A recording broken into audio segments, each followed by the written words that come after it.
आचार्य चाणक्य के नीति शास्त्र में महिला, पुरुष, देश, समाज, सत्ता, अर्थव्यवस्था, विदेशों के साथ संबंध को लेकर सिद्धांत दिए गए हैं। आचार्य चाणक्य के नीति शास्त्र में महिला, पुरुष, देश, समाज, सत्ता, अर्थव्यवस्था, विदेशों के साथ संबंध को लेकर सिद्धांत दिए गए हैं।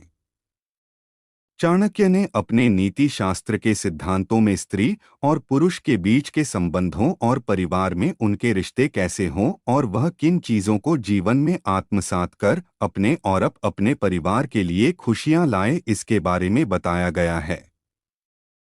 आचार्य चाणक्य महान अर्थशास्त्री और कूटनीतिज्ञ थे। ऐसे में उनके बताए गए नीति शास्त्र के सिद्धांतों का लाभ सामान्य जीवन में भी लोगों को मिलता रहा है। चाणक्य के नीति शास्त्र की माने तो स्त्रियों में पुरुषों से 4 गुना ज्यादा बुद्धि, 6 गुना ज्यादा साहस और 8 गुना ज्यादा कामुकता होती है। इसके साथ ही स्त्रियां अपने परिवार को संभाल कर रखने के मामले में पुरुषों से ज्यादा सक्षम होती हैं। वह रिश्तों की मर्यादा को समझती हैं और उसी के अनुरूप व्यवहार करती हैं। चाणक्य ने महिलाओं के बारे में कई बातें बताई हैं। उन बातों का स्त्री के जीवन काल में खूब महत्व है। हालांकि बदलते परिवेश में इन चीजों पर कोई खास ध्यान नहीं देता, लेकिन अगर कोई इसे अपने जीवन में आत्मसात करता है तो उसे इसका फायदा जरूर मिलता है। चाणक्य की माने तो महिलाओं को धार्मिक होना चाहिए, इससे उनका घर और परिवार सुरक्षित रहता है।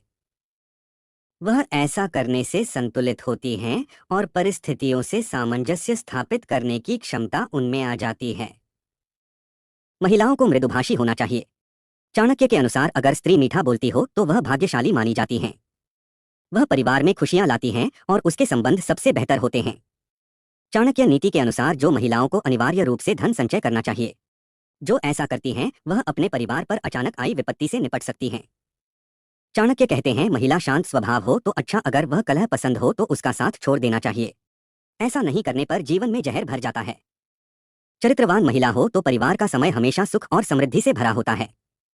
वहां दुख की छाया तक नहीं पड़ती। ऐसे में चरित्रवान महिलाओं को अपने परिवार के सुख से और शांति से मतलब होता है, चाहे परिवार में धन का अभाव ही क्यों ना हो। चाणक्य कहते हैं कि आप अपने द्वारा किए गए दान को अपनी पत्नी से गुप्त रखें, क्योंकि पत्नी कई बार इसे फिजूलखर्ची बताकर आपको भला बुरा कह सकती हैं। अगर किसी ने आपका अपमान किया है तो इसे भी छुपा कर रखें, क्योंकि पत्नी आपको इस अपमान का ताना देकर परेशानी करती रहेंगी।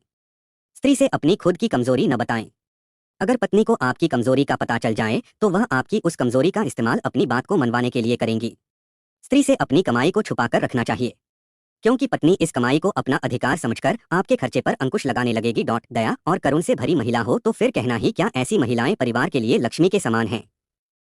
झूठ बोलना, अत्यधिक साहस, छल करना, बेवकूफी करना, लालच, ये दोष जन्म से ही महिलाओं के स्वभाव में होते हैं।